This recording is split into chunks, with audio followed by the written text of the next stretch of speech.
আজ মঙ্গলবার 9 পৌষ 2023 সালের 26শে ডিসেম্বর, সিংহ রাশি, সিংহ লগ্ন, লিও সাইনের জাতক জাতিকাদের আজকের দিনটি কিন্তু এক প্রকার বেশ কাটতে চলেছে।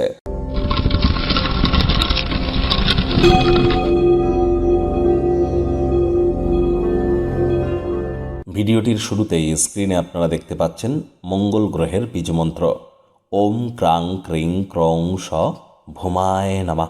এটি সকাল, দুপুর, সন্ধ্যা 3 বেলা 108 বার করে জপ করুন, অত্যন্ত উপকৃত হবেন, বিশেষ করে যাদের জন্মছকে মঙ্গলের দুর্বলতা আছে।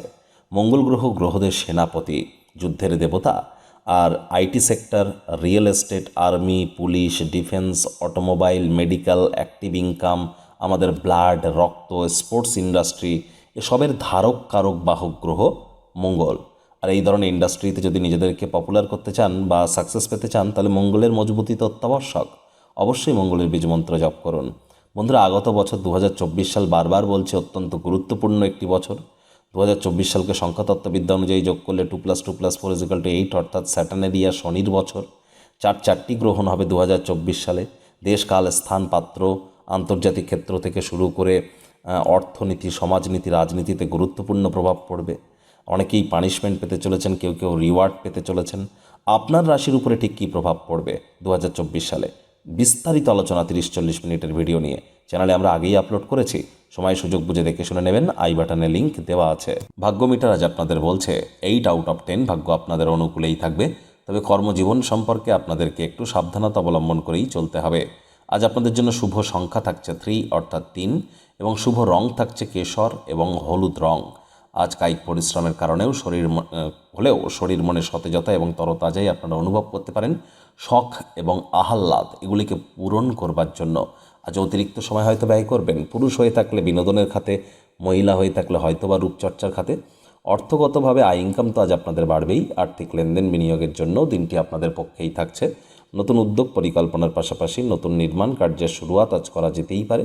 চাকরিজীবী যারা আছেন তাদের অফিসে কম কথা বলে কাজ বেশি করতে হবে। মনের থেকে মস্তিষ্ককে বেশি দাম দিতে হবে। কোনো প্রকার অফিস পলিটিক্স বা গসিপিংয়ের অংশ যেন হবেন না, বসের কিন্তু নজরে পড়ে যেতে পারেন। রাজনীতিবিদ যারা আছেন জনসংযোগ বৃদ্ধি করুন। সমাজসেবা, দান ধ্যান, ধর্মীয় ক্রিয়াকলাপে অগ্রণী ভূমিকা নিন। সমাজে দেখবেন আপনাদেরও প্রভাব প্রতিপত্তি বৃদ্ধি পাবে। শিক্ষার্থী বিদ্যার্থীরা যে কোনো প্রকার পরীক্ষা প্রতিযোগিতায় অংশগ্রহণ করলে অবশ্যই সফল হবেন। উচ্চশিক্ষার জন্য যারা বিদেশ যাত্রার কথা ভাবছিলেন, ভাগ্যদেবীও আজ আপনাদের পক্ষেই আছেন। আজ আপনাদের সন্তান সন্ততি থেকে থাকলে তারা তাদের কৃতিত্বের দ্বারা আপনাদেরকে গর্বিত অনুভব করাবে। বন্ধুবান্ধবরা আজ সহায়ক হবে এবং অত্যন্ত সাহায্য করতে চলেছে। আজ আপনাদের জন্য কারোর ক্ষেত্রে সন্ধ্যাবেলার সময়টা রোম্যান্টিক হতে চলেছে। প্রেমিক প্রেমিকা, স্বামী স্ত্রী, ফুল ফুটুক আর না ফুটুক, আজ আপনাদের প্রেমের বাগানে বসন্ত। দিনটিকে যতটা সম্ভব রোম্যান্টিক করে তোলা যায় সেই প্রচেষ্টাই আপনাদের করা উচিত। অবিবাহিতদের বিবাহের যোগ পরিলক্ষিত হচ্ছে। যারা প্রেমে পড়েননি তাদের জীবনে স্বপ্নের নারী বা পুরুষের আগমন আজ কিন্তু হতেই পারে। একটু প্রচেষ্টা আপনাদেরকেও করতে হবে। শত্রুপক্ষ, বিরোধী পক্ষ আজ কিন্তু খুব একটি শক্তিশালী থাকছে না, সুতরাং এ বিষয়ে অতিরিক্ত টেনশন গ্রহণ করবার কোনো প্রয়োজনই কিন্তু নেই। আজ পরিবারের প্রতি সকল প্রকার দায়িত্বকে পালন করুন। আজ আপনার উচিত পরিবারের সদস্যদেরকে বোঝানো যে আপনি তাদের ভালোবাসেন, কেয়ার করেন, পরোয়া করেন। মুখ দিয়ে বলে বুঝিয়ে নয়, সংবেদনশীল কর্মের মাধ্যমে বোঝান।